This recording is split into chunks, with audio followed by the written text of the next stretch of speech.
ایسے میں ایک دن عمران کی کال میرے موبائل پر آ گئی۔ نہ چاہتے ہوئے بھی اس سے میں دوستی کر بیٹھی۔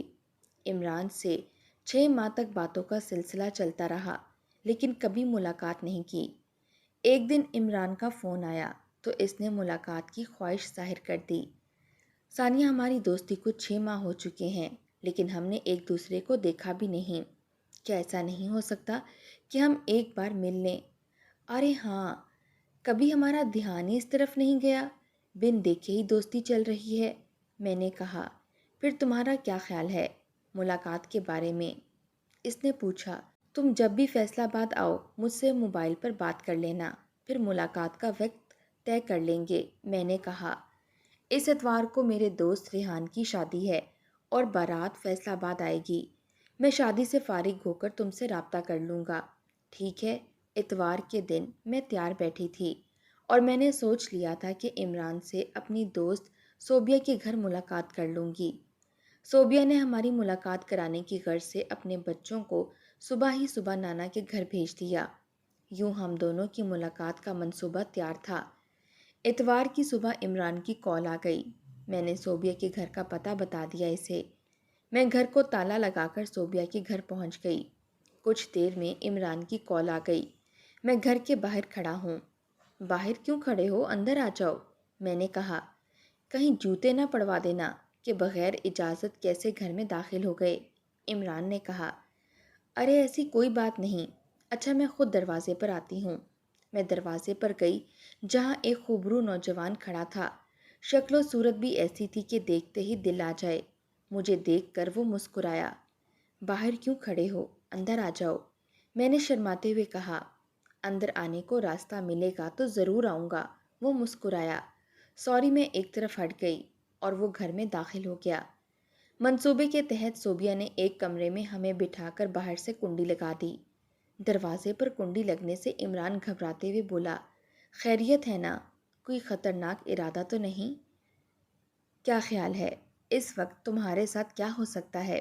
میں نے ہنستے ہوئے کہا، اگر یہ گاؤں ہوتا تو ہمیں اغوا کیا جا سکتا تھا، لیکن یہ شہر ہے، لہٰذا کوئی اور گڑبڑ ہو سکتی ہے، پولیس کے حوالے کیا جا سکتا ہے، کوئی جھوٹا مقدمہ بھی ہو سکتا ہے۔ عمران نے کہا، فی الحال میرا ایسا کوئی ارادہ نہیں، ہمیں تنہائی میں ملاقات کا موقع فراہم کیا گیا ہے اور بس، کچھ بھی نہیں۔ میں نے ہنستے ہوئے کہا، پھر ٹھیک ہے۔ عمران بھی جواباً ہنس پڑا۔ عمران اور میں 1 گھنٹے تک باتیں کرتے رہے۔ عمران نے مجھ سے کسی قسم کی کوئی بدتمیزی نہیں کی تھی اور نہ تنہائی کا کوئی فائدہ اٹھایا۔ وہ تہذیب کے دائرے میں باتیں کر رہا تھا۔ اچانک اس کی نظر گھڑی پر پڑی تو وہ چونکا۔ اوہ، مجھے یہاں آئے ہوئے 1 گھنٹہ ہو گیا، اب میں چلتا ہوں، شادی میں میرا دوست میرا انتظار کر رہا ہوگا۔ عمران نے کہا، بس اتنی دیر کے لیے آئے تھے؟ ہم پھر ملتے رہیں گے، عمران نے کہا۔ ٹھیک ہے، جیسے تمہاری مرضی، میں نے کہا۔ میرے دروازہ بجانے پر صوبیہ نے کنڈی کھول دی اور ہم کمرے سے باہر آ گئے۔ صوبیہ بھی حیران تھی کہ بہت جلدی ہماری ملاقات ختم ہو گئی۔ عمران کے جانے پر اس نے پوچھ ہی لیا، کیا ہوا اتنی جلدی؟ عمران چلا کیوں گیا؟ وہ دراصل اس کو شادی میں جانا تھا، وہاں سے کچھ وقت کے لیے یہاں آیا تھا، میں نے کہا۔ اچھا، چلو پھر کبھی فرصت میں جی بھر کر ملاقات کر لینا، صوبیہ نے معنی خیز انداز میں کہا اور میں شرما گئی۔ اس ملاقات کے بعد عمران کی باتوں سے سنجیدگی رخصت ہو گئی اور وہ تکلف ایک طرف رکھ کر بات کرنے لگا۔ وہ ہر طرح کی بات مجھ سے کر لیتا تھا۔ میں حیرانگی سے اس کی باتیں سنتی رہ جاتی۔ فیصل آباد میں کام کرنے کی بات پر میں حیران تھی کہ وہ میری خاطر اپنا گاؤں گھر بار چھوڑ کر فیصل آباد آ رہا تھا۔ کبھی کبھی مجھے خود پر حیرت بھی ہوتی تھی کہ میں شادی شدہ ہو کر بھی ایک غیر محرم سے دوستی کر بیٹھی ہوں، جو کہ ایک گناہ ہے، لیکن نہ جانے مجھے کیا ہو گیا تھا، میں جانتے بوجھتے یہ گناہ کر گئی تھی اور انجام سے بے خبر برائی کی دلدل میں دھنستی جا رہی تھی۔ عمران نے فیصل آباد میں کام شروع کر دیا تھا اور میرے شوہر کی غیر موجودگی میں میرے گھر آنے لگا تھا۔ اسے میرے شوہر کے گھر آنے جانے کے اوقات معلوم ہو گئے تھے۔ وہ بہت محتاط تھا۔ شوہر کی غیر موجودگی میں اسے بلانے کے لیے ہم نے کچھ اشارے مخصوص کر لیے تھے۔ مثلاً اگر وہ گلی میں ہوتا تو گیلری میں بنیان لٹکا دیتی تھی۔ اس کا مطلب ہوتا تھا راستہ صاف ہے۔ اگر گیلری میں قمیض ہوتی تو اس کا مطلب تھا کہ شوہر گھر میں موجود ہے۔ گیلری میں کچھ بھی نہ ہو تو اس کا مطلب تھا کہ موبائل پر کال کر کے ملاقات کا وقت طے کرنا ہے۔ یہ اشارے عمران نے بتائے تھے جو مجھے پسند آئے۔ ان اشاروں کی مدد سے میں مطمئن تھی کہ میرا یہ راز راز ہی رہے گا۔ کچھ عرصے یہ سلسلہ چلتا رہا، پھر عمران نے بھی اپنا رنگ دکھانا شروع کر دیا۔ تنہائی میں اس کی چھیڑ خانیاں بڑھنے لگی تھیں۔ اس کا یہ عمل میرے نزدیک اچھا نہیں تھا۔ میرے دل میں کئی بار آیا کہ میں اسے بری طرح سے جھڑک دوں، ایسی حرکت نہ کرے، لیکن نہ جانے مجھے اس پر ترس آ جاتا کہ وہ میری خاطر اپنا گھر بار چھوڑ کر فیصل آباد آ گیا تھا، اس لیے نہ چاہتے ہوئے بھی اسے یہ حرکتیں کرنے سے میں روک نہ سکی۔ دن بدن عمران گستاخ ہوتا جا رہا تھا۔ ایک دن اس نے مجھ سے ایسی ہی بدتمیزی کرنا چاہی۔ میں نے اس کو جھڑک دیا۔ عمران، یہ کیا حرکت ہے؟ میں نے غصے سے اسے دیکھا۔ ہم دوست ضرور ہیں، اس کا مطلب یہ نہیں کہ تم حد کراس کر جاؤ۔ میرے اس طرح جھڑکنے پر اس کا چہرہ اتر گیا۔ شاید اس کے گمان میں بھی نہ تھا کہ میں اسے اس طرح سے جھڑک دوں گی۔ پھر وہ چند منٹ بیٹھ کر چلا گیا۔ میں بھی اس وقت شدید غصے میں تھی، اس لیے میں نے اسے روکنے کی کوشش نہیں کی۔ پھر ایک ہفتے تک وہ نہیں آیا اور نہ ہی مجھ سے موبائل پر رابطہ کیا۔ میرا غصہ بھی ٹھنڈا ہو چکا تھا اور مجھے عمران کی یاد بھی آ رہی تھی، اس لیے میں نے دل کے ہاتھوں مجبور ہو کر عمران کو کال کر دی۔ ہیلو، عمران نے کال ریسیو کرتے ہوئے کہا۔ کیا بات ہے عمران، کیوں نہیں آ رہے ہو؟ میں نے پوچھا۔ تم نے اس دن مجھے اس طرح بری طرح جھڑکا تھا کہ میری ہمت ہی نہیں ہو رہی کہ تمہارا سامنا کروں۔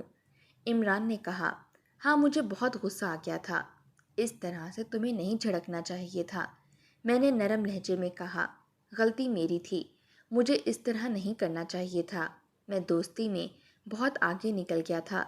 میں کوشش کروں گا کہ تم سے زیادہ ملاقات نہ کروں تاکہ پھر ایسا نہ ہو، عمران نے کہا۔ ارے بھائی، میں یہ کب کہہ رہی ہوں کہ تم مجھ سے نہ ملا کرو، بس ذرا خود پر قابو رکھا کرو۔ پھر تم کب آ رہے ہو؟ میں نے پوچھا۔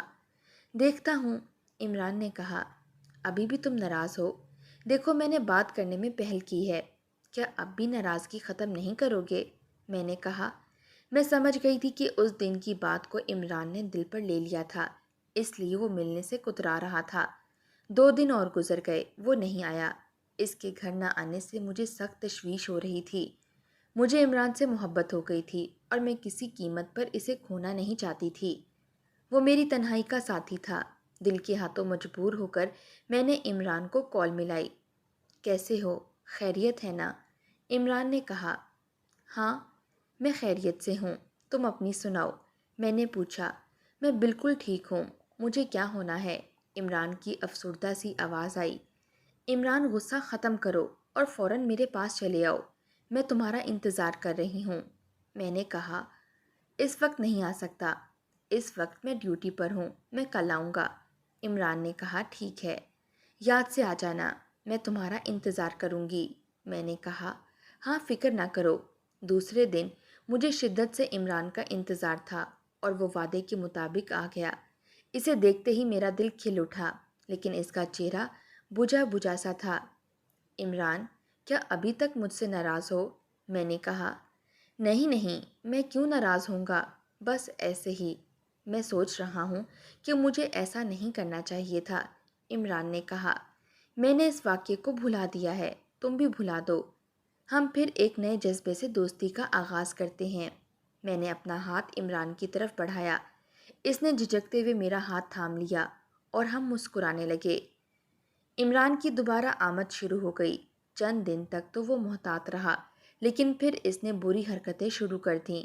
میں اسے ڈانٹنا چاہتی تھی، لیکن ڈانٹ نہیں سکی، کیونکہ مجھے ڈر تھا کہ کہیں وہ دوبارہ ناراض ہو کر آنا بند نہ کر دے۔ ڈھیل کا نتیجہ یہ نکلا کہ میں حرام اور حلال کی تمیز کھو بیٹھی اور خود کو میں نے عمران کے حوالے کر دیا۔ وہ میری کمزوری کا بھرپور فائدہ اٹھا رہا تھا، اور کیوں نہ اٹھاتا؟ جب 2 نامحرم تنہائی میں ملتے ہیں تو ان پر شیطان غالب آ جاتا ہے۔ یہی کچھ ہمارے ساتھ بھی ہو رہا تھا۔ میں انجام سے بے پرواہ برائی کی دلدل میں دھنستی جا رہی تھی۔ ایک روز عمران گھر پر ہی تھا کہ میرے شوہر قاسم اچانک گھر آ گئے۔ اب یہ اتفاق تھا کہ اس روز میں دروازے کی کنڈی بھی لگانا بھول گئی تھی۔ دوپہر کا وقت تھا۔ وہ جیسے ہی کمرے میں داخل ہوئے، عمران میرے پاس ہی بیٹھا تھا۔ عمران کو یوں میرے پاس بیٹھا دیکھ کر وہ شدید غصے میں آ گیا۔ شدید غصے میں اس نے شیشے کا گلدان اٹھا کر عمران کے سر پر مارنا چاہا۔ مجھ سے یہ برداشت نہ ہو سکا کہ وہ عمران کو نقصان پہنچائے۔ میں نے پیچھے سے بیلن اس کے سر پر دے مارا۔ اس شدید ضرب کے پڑتے ہی وہ چکرا کر گر پڑا۔ عمران نے زمین پر گرا بیلن اٹھا کر میرے شوہر کے دل پر مارا اور پے در پے بیلن کی وار سے قاسم کو لہو لہان کر دیا۔ وہ زمین پر پڑا بری طرح سے تڑپ رہا تھا اور ہم دونوں دروازے کے پاس کھڑے اس کے تڑپنے کا نظارہ کر رہے تھے۔ جب قاسم اپنی جان کی بازی ہار گیا، تب ہمیں ہوش آیا کہ اب کیا کریں۔ میں سخت گھبرائی ہوئی تھی۔ میری سمجھ میں نہیں آ رہا تھا کہ کیا کروں۔ ایک طرف شوہر مر گیا تھا، دوسری طرف عمران تھا جو میرے ایک بیان پر جیل کی سلاخوں کے پیچھے جا سکتا تھا۔ میں اس کو کھونا نہیں چاہتی تھی۔ ہمیں فوری طور پر اس مسئلے کا حل نکالنا ہوگا، ورنہ ہم جیل کی سلاخوں کے پیچھے ہوں گے۔ عمران نے کہا، میں کیا کروں؟ میں نے گھبراتے ہوئے کہا، میں گھر کا سارا سامان ادھر ادھر بکھیر دیتا ہوں۔ میرے جانے کے بعد تم شور مچانا شروع کر دینا کہ ڈاکو آئے تھے۔ مذمت کرنے پر قاسم کو ہلاک کر کے چلے گئے۔ میں صرف زیور لے جاتا ہوں تاکہ ڈکیتی حقیقی لگے۔ پھر جب بات ٹھنڈی ہو جائے گی، پھر ہم دونوں شادی کر کے نئی زندگی کی شروعات کریں گے۔ عمران کا ذہن تیزی سے کام کر رہا تھا۔ میری کچھ سمجھ میں نہیں آ رہا تھا کہ کیا کروں۔ عمران نے گھر کا سارا سامان ادھر ادھر بکھیر دیا اور زیورات لے کر چلا گیا۔ اس کے جانے پر مجھے ہوش آیا اور میں نے وہی کیا جو عمران نے کہا تھا۔ میرے شور مچانے پر مختلف فلیٹ سے لوگ جمع ہو گئے، پولیس بھی آ گئی۔ اس وقت گھر واقعی ڈکیتی کا منظر پیش کر رہا تھا۔ سب کو میری بات پر یقین آ گیا۔ نامعلوم ملزمان کے خلاف قتل اور ڈکیتی کا مقدمہ درج ہو گیا تھا۔ اس طرح ایک مہینہ گزر گیا، مگر عمران نے مجھ سے کوئی رابطہ نہیں کیا۔ مجھے عمران پر بہت غصہ آ رہا تھا۔ وہ میرا سارا زیور لے کر فرار ہو گیا تھا اور رابطہ بھی نہیں کر رہا تھا۔ میں نے جب موبائل پر رابطہ کیا، اس نے اجنبیوں کی طرح بات کی تو مجھے بہت غصہ آ گیا۔ عمران، میں ثانیہ بات کر رہی ہوں۔ تم مجھ سے کس لہجے میں بات کر رہے ہو؟ میں نے کہا۔ کون ثانیہ؟ میں کسی ثانیہ کو نہیں جانتا۔ میرا کیا تعلق تم سے؟ عمران نے کہا۔ تم زیادہ ہوشیار نہیں بنو۔ تم سے میری موبائل پر بات چیت رہی ہے اور موبائل کمپنی کے پاس بھی اس کا ریکارڈ موجود ہے۔ میرا ایک بیان تمہیں جیل کی سلاخوں کے پیچھے لے جا سکتا ہے۔ پولیس خود تم سے جرم قبول کروا لے گی۔ میں نے اسے دھمکی دی۔ تم مجھے جیل بھجواؤ گی؟ محترمہ، میں جس سم سے تم سے بات کرتا تھا وہ ایک ایسے شخص کے نام رجسٹرڈ ہے جسے دنیا سے گئے 4 برس ہو چکے ہیں۔ تمہیں میرا یہی مشورہ ہے کہ مجھے ایک خوف سمجھ کر بھول جاؤ، اور وہ زیورات میں نے تمہیں جو وقت دیا ہے اس کی قیمت ہے۔ عمران نے کہا، میں تمہیں دیکھ لوں گی۔ میں نے غصے سے کہا، ہاں ہاں دیکھ لینا۔ تمہارے پاس میرا پتہ بھی نہیں ہے۔ تمہارے پاس میرا پتہ بھی اسی طرح فرضی ہے جس طرح سے یہ سم ہے۔ میں اس سم کو ابھی پھینک دوں گا، عمران نے کہکا لگاتے ہوئے کہا۔ میرے ذہن میں آندھیاں سی چل رہی تھیں۔ سمجھ میں نہیں آ رہا تھا کہ کیا کروں۔ جذبات میں آ کر میں نے پولیس کو بیان دیتے ہوئے سب کچھ بتا دیا۔ میرا خیال تھا کہ پولیس فوری طور پر حرکت میں آئے گی اور عمران کو کسی بھی طرح ڈھونڈ کر گرفتار کر لے گی، لیکن پولیس نے سب سے پہلے اس قتل میں مجھے ہی جیل میں ڈال دیا۔ پھر بعد میں پولیس کی زبانی یہی سننے کو ملتا کہ وہ ملزم کو تلاش کرنے کی بھرپور کوشش کر رہی ہیں، لیکن مجھے پتہ ہے عمران کو تلاش کرنا ایسا ہی ہے جیسے اندھیرے کمرے میں کالی بلی کو تلاش کرنا۔ میرے پاس عمران کی کوئی تصویر نہیں ہے، سم اس کی بند ہے اور نہ ہی میرے پاس اس کا اصل پتہ ہے۔ میں کچھ بھی نہیں کر سکتی عمران کو تلاش کرنے میں، کیونکہ میں جیل کی سلاخوں کے پیچھے ہوں۔ مجھے معلوم ہے پولیس عمران کو تلاش نہ کر سکے گی اور سارے قتل کا الزام میرے سر تھوپے گی تاکہ اس کیس کی فائل بند ہو جائے۔ میں آج اس کال کوٹری میں ہر پل خود کو کوستی ہوں کہ میں وہ بدبخت عورت ہوں جس نے اپنے گھر کو خود اپنے ہاتھوں سے تباہ کیا، جس کی خاطر یہ سب کچھ کیا۔ وہ بھی مال اور عزت کا لٹیرا نکلا۔